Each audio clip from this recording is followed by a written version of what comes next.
Emotion.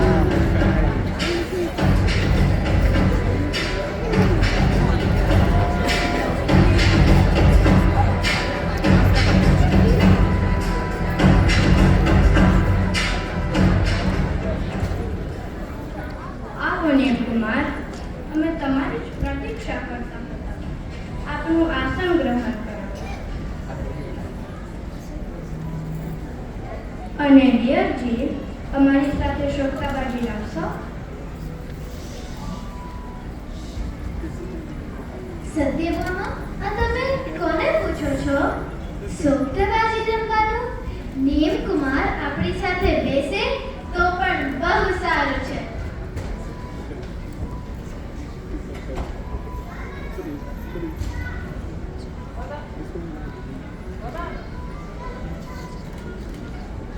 બરાબર છે. નિયમ કુમારને સંસાર અસાર લાગે છે, પણ તેમની મશ્કરી ના કરો. અમે મસ્કરી નથી કરતા, પણ અમને થાય છે કે તેમના ભાઈ કૃષ્ણ વાસુદેવ જે 16,000 સ્ત્રીઓના સ્વામી છે, જ્યારે નેમ કુમાર કોઈને સામું પણ જોતા નથી. સાચી વાત છે. અને આપણા નેમ કુમારનું રૂપ 3 લોકમાં પણ કોઈનું નથી તેવા છે. તમારા માતા પિતા, તમારા પછાયો બધા તમને પ્રાર્થના કરે છે કે રાજુ રમણીને ઘર લઈ આવો. ભાઈ, પશુઓનો પોકાર સાંભળીને તમારું કોમળ હૃદય વિંજાઈ ગયું, પરંતુ રાજુના દિલમાં શું થયું હશે તેનો તો વિચાર કરો. અમે જાણીએ છીએ તમે સંસારથી વિરક્ત છો અને સંયમમાં તત્પર છો, પરંતુ આપણા જ વંશમાં થઈ ગયેલા શ્રી ઋષભનાથે પ્રથમ વિવાહ મંગળા વગેરે કર્યું, પછી દેવની સ્થાપના કરી હતી. તમારી વાત સાચી છે, પરંતુ ભાઈ એ યુગલિકાર હતો અને ભગવાનને તો ભોગાવલી કર્મ ભોગવવાનું જ હતું, અને યુગલિકારમાં તો ભગવાનને જ અસી, વસી અને કૃષિ બધું શીખવાનું હતું. તેમજ 4 પાપ એવા છે જે ગૃહસ્થ જીવનમાં ગમે તેટલી આરાધના કરો છતાં તેનું દોષ માગે છે. આપણે ધંધો 1,000 કરીએ છીએ, પણ ખર્ચો લાખોના કરીએ તો આ ખોટનો ધંધો ના કહેવાય? દાખલા તરીકે વાળમાં કાણું હોય તો ગમે તેટલું પાણી ખાલી કરીએ તો પણ બીજી બાજુ આવી જ જશે. અને તમે બધા જાણો છો, મારું પહેલેથી સંસારમાં મન જ નથી, છતાં પણ મારી બધાની અને માતા પિતાની આગ્રહથી હું રાજીમતીને પરણવા ગયો, પરંતુ ત્યાં પશુનો પોકાર સાંભળીને મારું હૃદય ભીનું થાય છે. તેથી હું તમને સર્વેને વિનંતી કરું છું કે મારી આત્મનું કલ્યાણ માટે મને દીક્ષા રજા આપો. અરે કુમાર, ઠીક છે કે ઋષભને ભગવાન યુગલિકારમાં થઈ ગયા, પરંતુ મુનિશુદ્ધ પ્રભુ તમારા જ વંશમાં થઈ ગયા.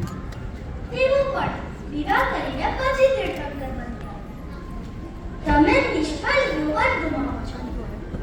એ સિવાય આપણા જીનશાસનમાં ઘણા બધા મહાત્મા વિવાહ કરીને પછી મોક્ષમાં ગયા છે. તમે જાણો છો, છતાં તમે કોઈ નવામાં પૂછો છો? તમે બધા મારા ઉપરના રાગ અને પ્રેમના લીધે બધું કહો છો, પણ તમે જાણો છો સંયમ વિના આત્માનું કલ્યાણ થવાનું જ નથી. દેવર્ષિ, તમે તો તમારા આત્માનું કલ્યાણ કરશો જ, પણ રાજુ જેની હજુ બેટી પણ સુકાઈ નથી અને તમારો તેની સાથેનો નો બગડો સાથ છે, તેનો તો વિચાર કરો. ભાવિશા, જેને પણ સાચી પ્રીતિ હશે તે દીક્ષા લઈ આ અસાર સંસારમાં નીકળીને મોક્ષનો માર્ગ લેશે. વત્સ, તું શરીરે સુકોમલ છે, ગર્ભશી મન કઈ રીતે સહન કરી શકે છે? પૂજ્ય પિતાજી, જે નાટ્ય દુઃખ જાણે છે તેની આગળ આ દુઃખ તો કઈ જ નથી. કાકા મહારાજ, નેમ કુમાર તેમના નિર્ણયથી અચલ છે. હવે આપણું કઈ ચાલે તેમ લાગતું નથી. તે સંસારમાં રહેશે તો પણ તેમનું મન સંયમમાં જ હશે. શિવાદેવી માતા, તમારો આ બાબતમાં શું અભિપ્રાય છે? મહારાજ, વાસુદેવ કૃષ્ણ બળદેવ, તમને બધાને હું વિનંતી કરું છું, આપણા નેમ કુમાર આ સંસારમાં નહીં રહી શકે. તમે જ્યારે મારો અભિપ્રાય પૂછો છો તો હું તમને મારા મનની વાત કરું. મારા દિલમાં કેટલા અરમાનો ભર્યા હતા. એક બાજુ મારા મનની મહેલા તો પડવાનું દુઃખ છે, તો બીજી બાજુ મારી ખુશીનો અજવાળનાર મારો વહાલો ઉન્નતિના શિખરે ચડવાનો છે, જગતનો નાથ થવાનો છે, તેનો આનંદ છે. તેથી હવે આપણે તેને સમજાવવા કરતા ઉલ્લાસથી તેમના